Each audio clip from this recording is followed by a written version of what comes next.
Good afternoon, everybody. My name is Adam Atamian. I am serving as the zoning administrator for the city of San Clemente today. I will start the zoning administrator meeting for Thursday, August 22nd, 2024. The time is 3 p.m.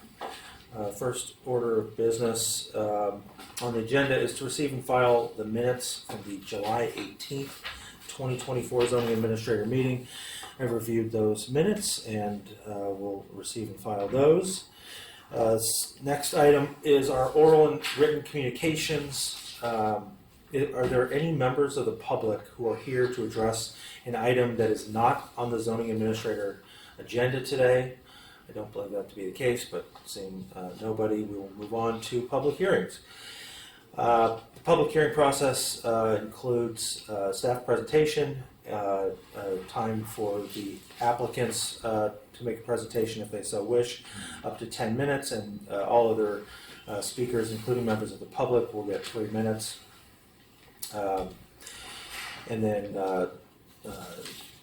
the zoning administrator will respond to questions raised during the hearing, discuss the issues, and act upon the matter by motion.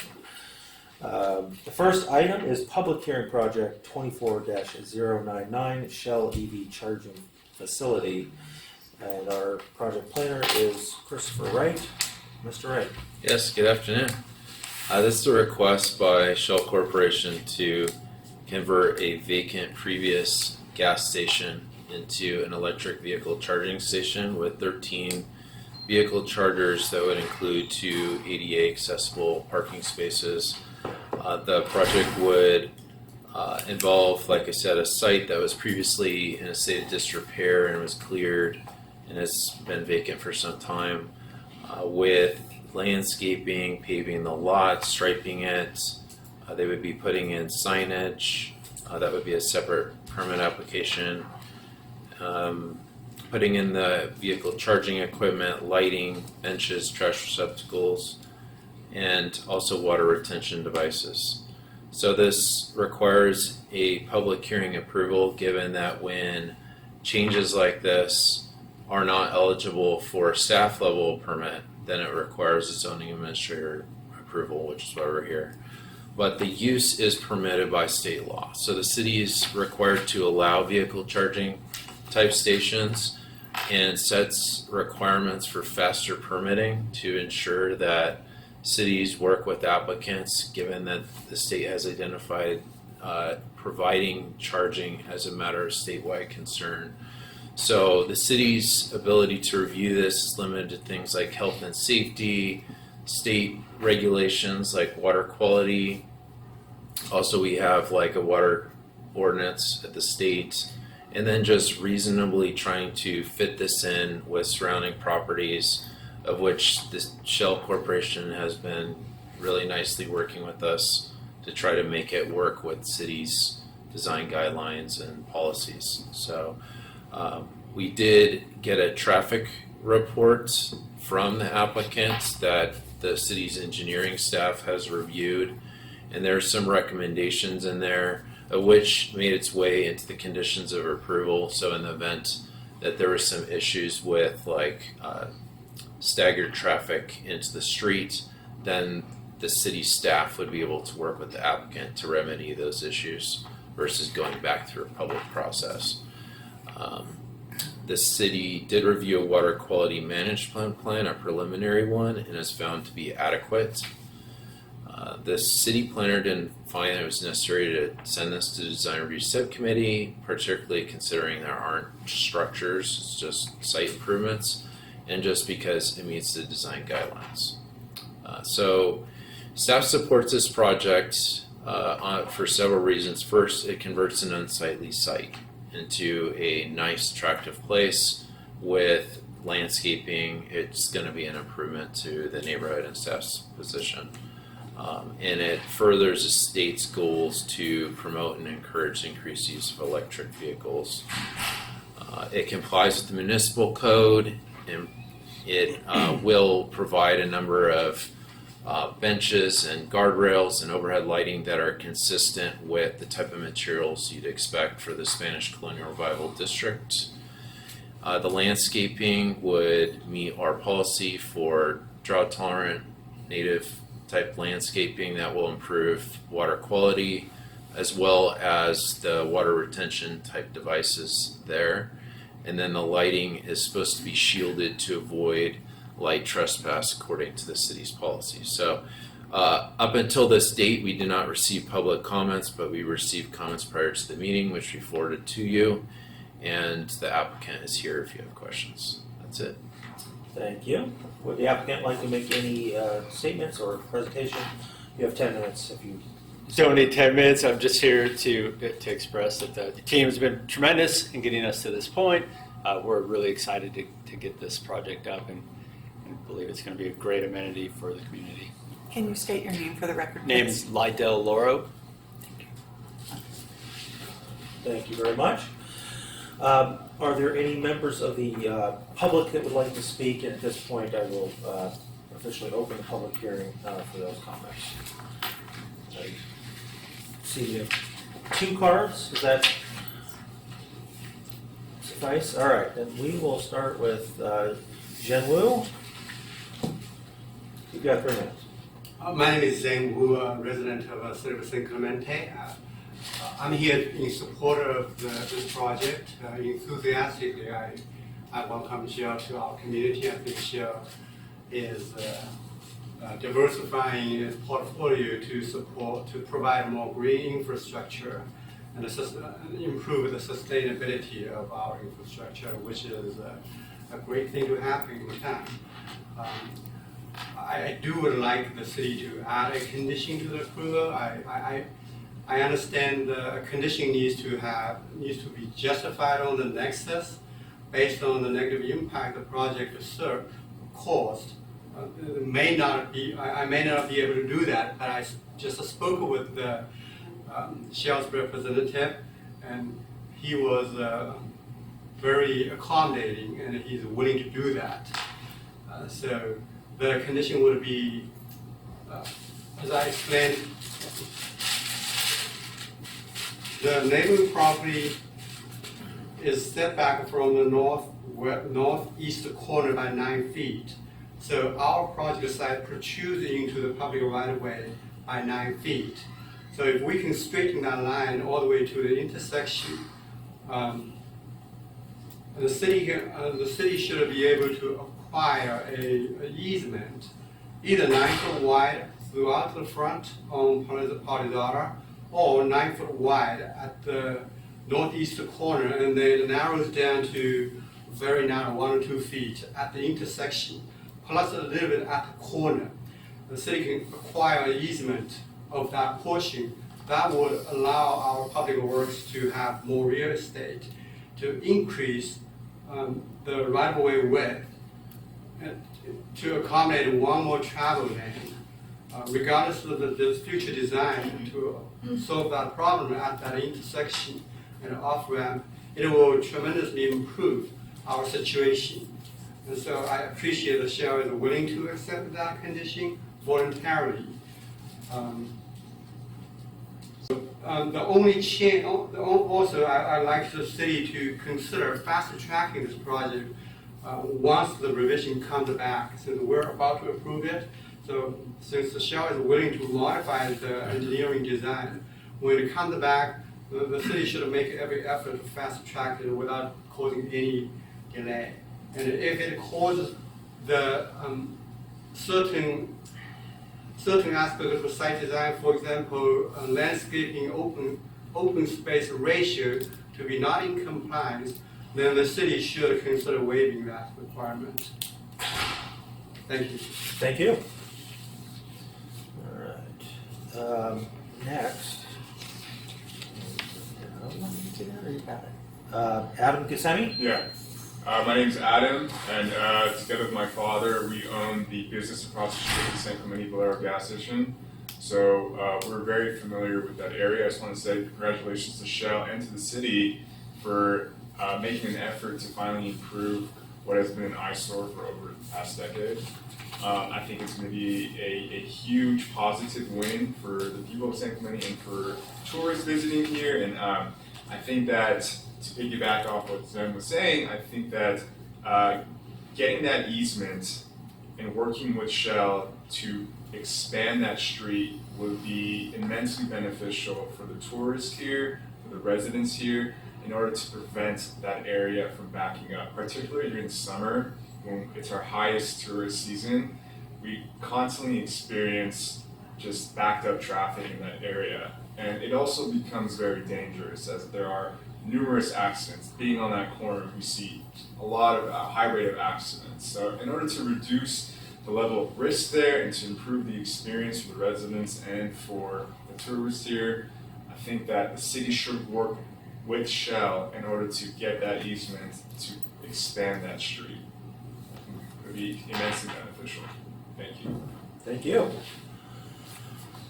All right. Any other members of the public that would like to speak at this time? All right, seeing none, I will start by saying a couple things. One, I am familiar with this location. I've driven by it multiple times past couple weeks. I did have initial conversations with the Shell team when they first approached the city on this project, but understanding that this would likely become a zoning administrator item, I did not impart any opinions or provide any substantive direction on how the application should go, but I have been aware of this proposal for since its initial inception. Thank you, Mr. Wright, for your very detailed report. I've got a few questions, but I want to start by just reiterating a few things that are in the staff report. The first being the California Government Code that requires the city to approve electric vehicle charging uses by right. That's important because that really limits the review that the city can do through a discretionary process.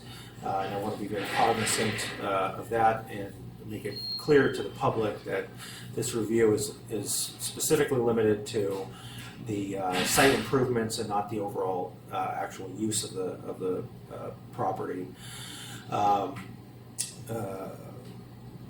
am aware of the request by the public related to what I'll say is an additional easement or area of the property that they would like to see the city be able to utilize in the future for an additional traffic lane. On that, I just wanted to clarify, there's already a triangular portion of the property at the corner of Palazada and Estrella that is where the sidewalk is currently located, that will be an easement to the city for sidewalk purposes. So I am aware of the additional request by the public. I will get into that in a second. I wanted to confirm a few other details. I've reviewed all of the materials. The renderings of the site include a bit of signage, and I wanted to confirm some details on that. Signage is not a part of this request. Signage will be addressed through an administrative process that comes later, correct? So all the signs that we see on the property, those are not part of this approval. We're talking about the other site improvements. I did review the traffic study, and glad that Mr. Ponson, our Assistant City Engineer, is here to answer some questions on that. But I think we'll start off with. I think it's best to just start off with that. So, in my review of the traffic study, this is not a tremendously high traffic generating use. Is that correct?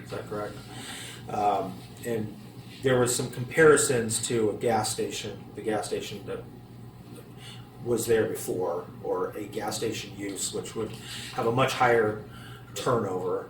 While the gas station has been out of commission for many years, and the use would be deemed as having lapsed, and so if this proposal was for a gas station, would have to undergo its own traffic analysis. Based on other types of uses that could locate here, especially those that would be by right, like office or things of that nature, I'm not seeing that this is a tremendous impact on traffic in the area, which is a good thing.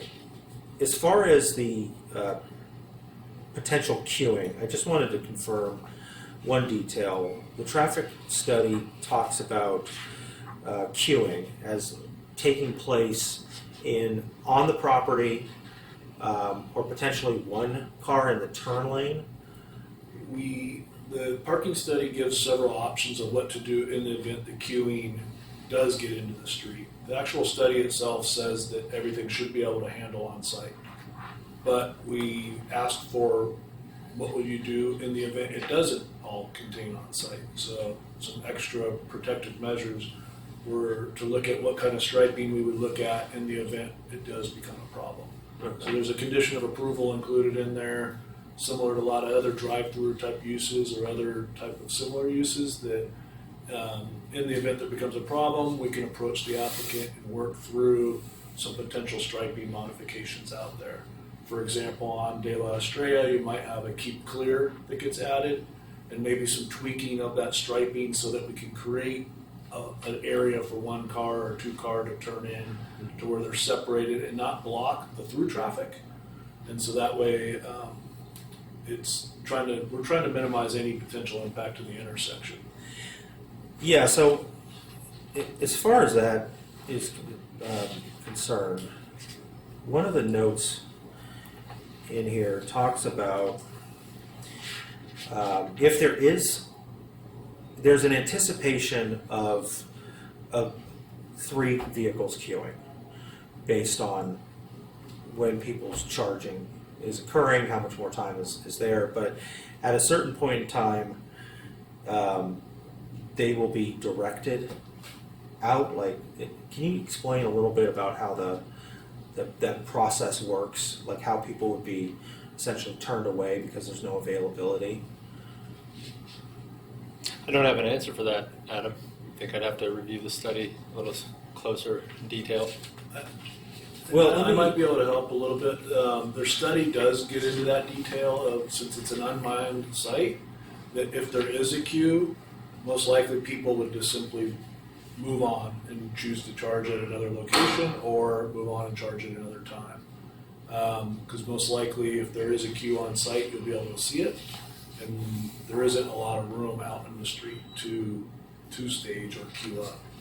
And so that was some of our preliminary concerns from an engineering standpoint, the proximity to this intersection, trying to prohibit people from turning from Palizada onto the site.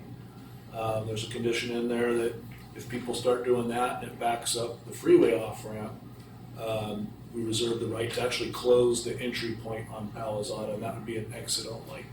And so stuff like that are the protective measures we've tried to add into the project. Yeah, so we assume the app is how most people will find the location. If they see that it's full, they won't come to charge. is this service available only through an app or through a previous enrollment, or No, per state law, it also has to be available credit card use Okay. as well. Okay, so I'm assuming it's the app, but it says the system would be full during 18.3% of the peak hour. During this period, the system will reject arriving vehicles. Rejected vehicles will seek an alternative charging station or return when the system has available capacity. Is that what you're referring to as far as that initial? Okay. Which I actually think is a positive here, even though that gets to the use of the property as far as the potential traffic impacts. This would be the only type of business I can think of that rejects customers because there's no availability. So I see that as a positive. So, since traffic is really not a major concern and the project has been conditioned significantly to ensure that should future issues arise, the city has the ability to address parking or traffic considerations at that time. I think now would be a good time to talk about the request for additional easement to allow for a future turning lane or vehicle travel lane. So I did receive your email, and I did have a conversation about the feasibility of providing an additional lane of traffic with staff. And there's a few considerations here. One is that type of improvement would require modifications to a number of other properties in the area. So just acquiring an easement on this property doesn't necessarily provide any immediate benefit. That is to also say that I fail to see the nexus to require that as part of this project. More specifically,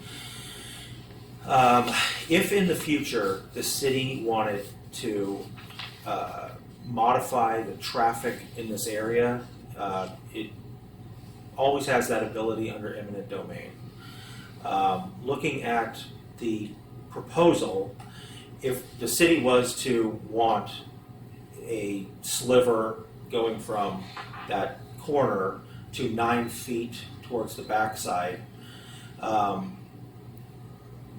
there would be some impacts right now as far as the water retention basin. There would be some impacts to the sign, but it looks like the rest of it would just be landscape area that would be affected. Any expansion of this area would be a multi-million-dollar project. And if the city was going to embark on such a project, I think at a later point in time, it would be more beneficial to actually analyze what land requirements are required as part of that project, rather than speculate now on a potential project that would require the applicant to revise their submitted application.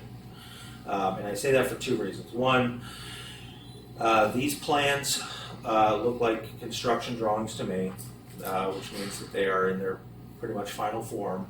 But two, since that type of easement would require a revision to the water retention facility, it sounds like we would either be requesting that or requiring the applicant to revise their water quality management plan at this time, or requiring them to adjust it in the future based on the city's use of this particular portion of property. Does that, I'm looking at Zach. I would Does agree with that. Sound about right? We do still have to go through complete formal plan check, but the preliminary WQM, nothing major would change here. To shrink that basin could have some bigger impacts than we can kind of predict right now. I mean, it might just mean walls around it, but all of a sudden you have a visual issue that all of a sudden the landscaping might not be hiding a higher capacity to hold it in a smaller area. Then the depth needs to get higher, so it'd be like a above ground pool almost. Mm-hmm. And so things like that, we just, it's hard for us to guesstimate right now what that would mean to the site. But we do still have to go through formal plan check, but we're at 90% drawings type of thing. So this is, I don't expect a long plan check here. We're gonna be doing it in-house. The WQMP reviewer will be expediting his review. We expect to be ready pretty quick on plans here. Yeah, so getting back to the nexus, there's a clear nexus with complying with state law related to providing accessible sidewalk, pedestrian path of travel. However, there is no identified city project at this point to include an additional lane of traffic. And while that has been discussed, and I think it's a great idea, if we were to put another lane in this area that would require an easement from the property owner, there would be a need to also revise the drive approach of the eastern property. While their property line is 9 feet back from the sidewalk, as you pointed out, in order to make that a lane of travel, that driveway still exists from the back of the sidewalk at a steep angle going onto their property. And so to flatten that out would create what looks to me like a 2 or 3 foot gap between a legal sidewalk and the existing slope of their driveway. To fix that issue would probably require the grading of that entire slope going back 50, 60, 70 feet or so.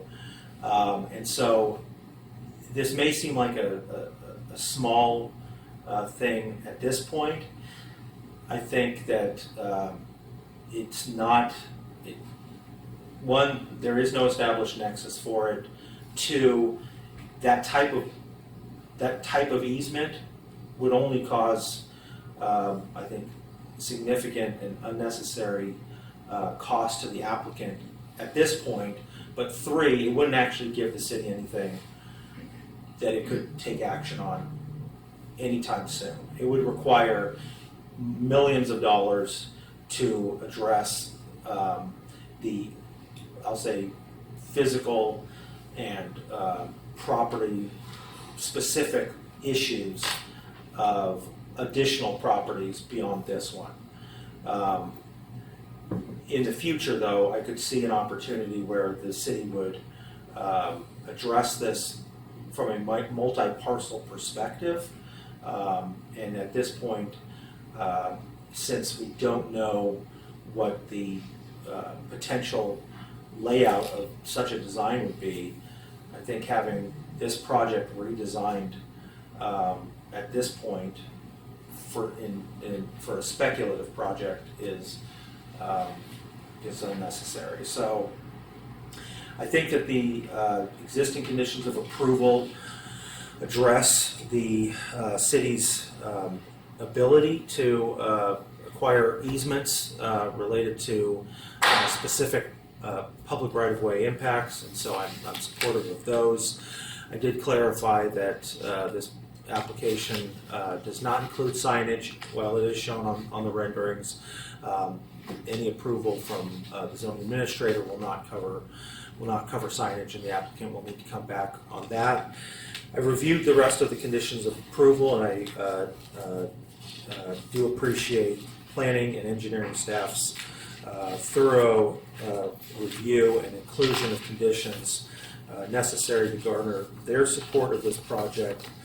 And so with that, I am going to move to determine the project is categorically exempt from the requirements of CEQA pursuant to CEQA guidelines section 15303 and section 15304, and adopt resolution ZA 24-013 approving development permit 24-132 Shell EV charging facility subject to the attached resolution and conditions of approval. And for good measure, I'll close the public hearing as well.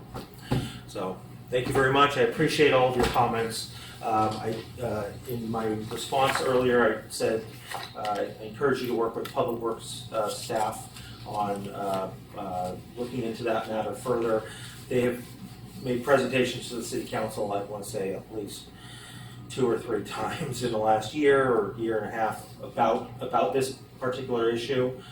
So I know they've got a wealth of information that might be able to assist as well. All right. All right, and congratulations, Hey, sir. thank you. Yeah, Appreciate thank you. that. Of course, Yeah. absolutely. Appreciate it. Yeah, look, it's been nice working with Yes, you. yes. I'll stay in touch with Joe and copy you wherever needed to push this along. Yeah, In particular on maybe the I have some plan. follow-up questions about that sign, Yeah, signage permit separate. yeah, I can talk to you Yeah. outside. Yeah, absolutely. Laura, you and your client would like to come up? Oh yeah, awesome. Thank you so much. You're welcome. That's amazing. Dude. Hi, Adam. How are you? I'm great, Laura. How are you? Good. Nice to see you. Yeah, Yay. pleasure as always. I got another here. I can't do it now, but if you want to wait, I can talk. All right, our next hearing item will be public hearing project 24-118 and minor exception permit 24-126. Fine remodel and addition. Laura Corey is our project planner. Ms. Corey. Good afternoon. This is an expansion of greater than 50% to an existing 807 square foot single family residence consisting of 538 square feet of living space and a remodel of a 221 square foot non-conforming garage and a remodel of an existing patio cover attached to the main unit. The project designer, Alora Aguilera with A2 Design is here, and also the homeowner, Andrew Fine. The project is located at 11 East Escalones, and it's in the residential medium zone. The property was built in 1956, and it was improved as an 807 square foot single-story home with the attached garage in a mid-century architectural style. The existing residence is a legal non-conforming building. The garage encroaches into the 5-foot side yard setback. It's a single parking space where 2 covered parking spaces are required. The project is a proposal to remodel the existing residence with a mid-century modern cottage design and add the 538 square foot living space to the front and the rear of the residence. And remodel the attached garage to the current building codes for ceiling and door. The proposed project meets the requirements of the city's zoning ordinance and for additions to legal non-conforming structures. The addition of more than 50% to the legal non-conforming residence smaller than 1,400 square feet requires the minor conditional use permit. The addition will result in a structure that's approximately 1,345 square feet, which is less than the 2,100 square feet allowed. Let's see. So the addition needs to meet the non-conforming standards of code and not alter more than 50% of the exterior walls. And currently, there are single-family homes in the area that have single-car garages across the street, and the design proposes to maintain the single-car garage and the single-family home as is with the modifications to the exterior with horizontal siding, stucco walls, vinyl windows, a skylight, asphalt shingles to the roof, and they'll increase the ceiling height and the door of the garage, but it will be consistent with the 20-foot height limit at the zone. So the project doesn't affect density as it's only proposing the single-family residence. The exterior improvements are consistent with the setbacks and lot coverage and comply with the repairs and alterations for expansions and non-conforming structures, and is allowed to keep the single space garage with MEP, with the adoption of the MEP, and it will be in character with the existing neighborhood. and the design complements the architectural feel of the neighborhood with several single-car garage homes across the street, duplexes in the area, and the immediate commercial building to the other side of the home. It doesn't pose any negative visual impacts to the character of the neighborhood, and it is exempt from CEQA pursuant to Section 15301, existing facilities. It's a proposed addition to a single-family home in an urban area and involves negligible expansion of an existing use. Therefore, staff recommends that the zoning administrator find that the project is exempt from CEQA per the Section 15301 existing facilities and adopt resolution ZA 24014 approving public hearing project 24118 and MEP 24126 for the final model in addition. All right, thank you very much. Would the applicants like to make any statements? I can represent myself. I'm Allura Aguilera, A2 Design Architect. This is Drew Fine, the owner. We're here to answer any questions. It's a pretty simple project. Currently, it's a 2-bedroom home. They need an additional bedroom and bath. And we're also expanding the kitchen. Right now, the kitchen and laundry are combined, and they're very small. So it's just their family's getting taller and bigger, and they need a little bit more space, but it's a very modest project. There isn't room really with the garage. It's a pretty constrained site, just 40 feet wide. So, and then character-wise, we're just continuing with that mid-century modern look, similar roof line, and updating the house as well. Excellent. And I'm here for questions. Thank you. Mr. Fine? That's it. I echo everything Laura said. All right. I will open the public hearing. There's nobody else in this room, but just for the record, if there's any members of the public that would like to speak, please speak now. I don't hear anybody, so. Okay, thank you very much. Thank you, Laura, for that for your report. I will disclose that I drove by the property earlier this week and looked at it from the public right-of-way. I looked at the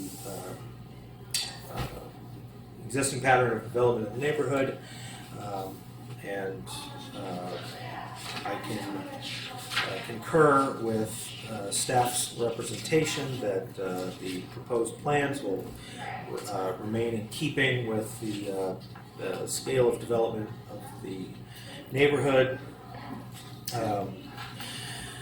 Just to reiterate a couple points, the existing development is non-conforming by the single-car garage, correct? Encroaching into the setback 5.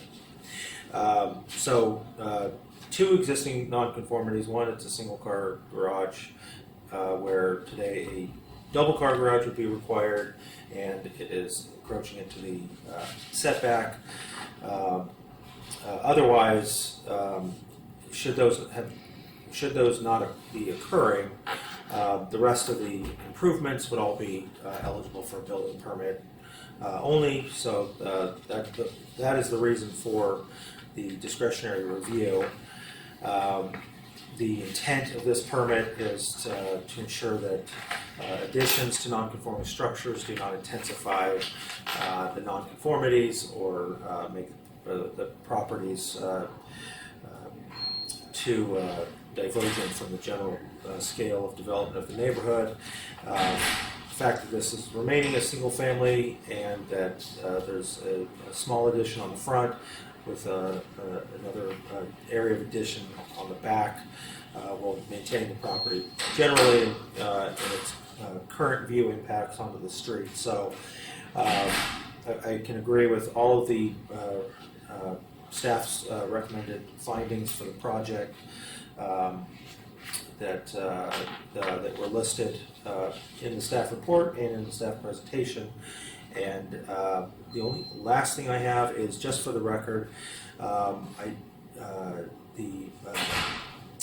city did receive one public comment in opposition to the project, citing impacts to parking with the expansion of the home. Was there any additional detail that? No, I was contacted the person had phoned in. I did contact them and told them that they would need to submit a formal letter if they wanted it in the record, or show up to the hearing to provide public comment, and received no word. Excellent, thank you. So the existing nonconformity is allowed to remain, and that's an avenue through the code, while parking issues may be present. The scale of this development is under the threshold required,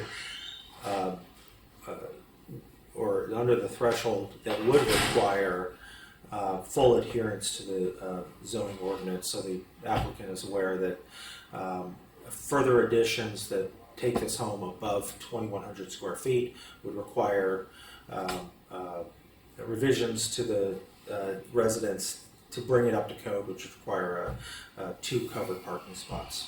But at this time, that's not required, and that's one of the exceptions to that was contemplated to allow for small homes to expand and help them improve their property values, but also improve the aesthetics of the neighborhood without having to go through the larger process of tearing down a one-car garage and replacing it with a 2. So with all of that, I will move to determine the project is categorically exempt from the requirements of CEQA pursuant to CEQA Guidelines Section 15301, and adopt resolution ZA 24-014 approving public hearing project 24-118 and minor exception permit 24-126 fine remodel in addition, subject to the attached conditions of approval.